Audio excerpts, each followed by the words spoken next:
Hey everyone, I'm Jackson, and today in this video, I'm talking about whether or not buying games that are based on anime are worth it or not. So firstly, anime-based games can be either a hit or a complete miss. Some capture the feel of their anime perfectly, and some don't. Some fail miserably. Now, I haven't played every game that's based with an anime, but I've played a fair few, and I can safely say that from what I have played, games like the Naruto Shippuden Ultimate Ninja Storm series are really good, as well as the One Piece Pirate Warrior series, as well, because they really capture the feel of their respective anime. With One Piece Pirate Warrior, all of them, it's in the Dynasty Warrior combat thing, the same style map as well, and you got missions and whatnot to do, just like Dynasty Warrior, and you can take out hundreds and hundreds of people at once, which just feels very One Piece-like and feels accurate for One Piece. And the Ultimate Ninja Storm series for Naruto and Naruto Shippuden, well, yes, okay, the controls can be very repetitive, but it just feels very Naruto. The fighting feels Naruto. I like the exploring in them as well. So they really hit the mark. But then there are games that aren't on the same level. Some games try but fail. And I reckon that firstly, any Sword Art Online game I've played free, don't really do it at all. I reckon that the most recent one, Hollow Realization, I think it was, did all right, but I don't think that a Sword Art Online game is going to work unless they go to some form of effort and make it into an MMORPG. It doesn't have to be a VR MMORPG, because that's just way too advanced for us at the moment. But an MMORPG would really hit the mark because, well, the anime is based in an MMO. And having a single-player universe with, well, let's face it, NPCs to serve as the other players, it doesn't really quite hit the mark and doesn't really give the same feel. And then there's also like Attack on Titan Wings of Freedom. I thought it was an alright game. The controls felt right, the speeds that you get when you're using your 3D maneuver gear, whatever you want to call it felt good. Like, that felt good, but the fear that you feel, like those emotions that you feel while watching the anime, you just didn't get them because I'm too much going, oh my god, I feel like I'm going fast. So while that part felt good, the fear and the horror part just really was lackluster. And then also there's One Piece Burning Blood. Like, One Piece Pyros, like I said before, was great. It hit the mark perfectly.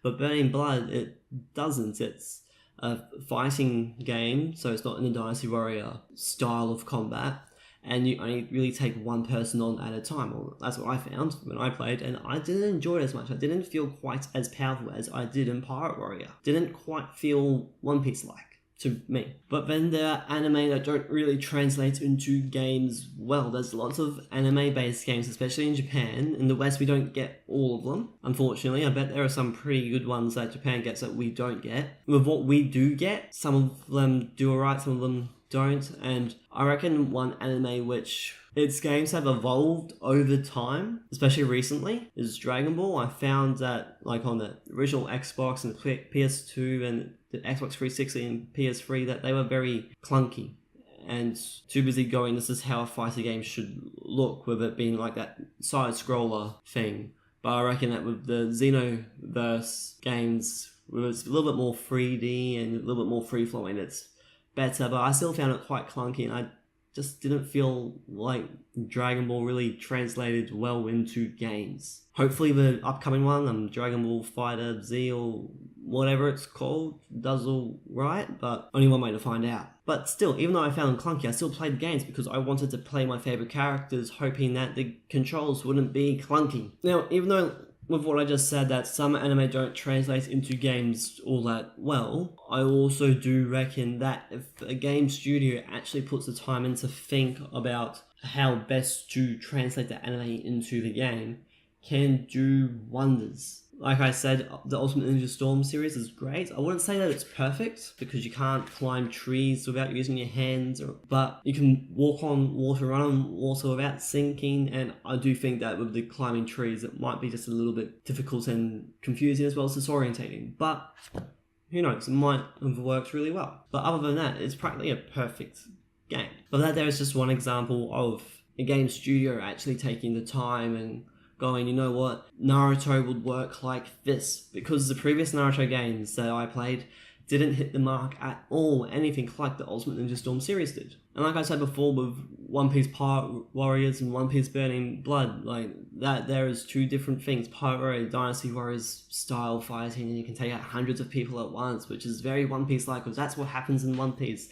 And Burning Blood, it's a 1v1 fight, which Burning Blood still was alright, it just wasn't as good as Pirate Warriors was. So that there is an example of studios doing things differently for an anime series and two different results, where one was better than the other. So yeah, I guess with that, it's a case of what the studio decides to do and what another studio will decide to do really does dictate how well the game goes, and it can make all the difference as to how well that anime is actually translated into a game format.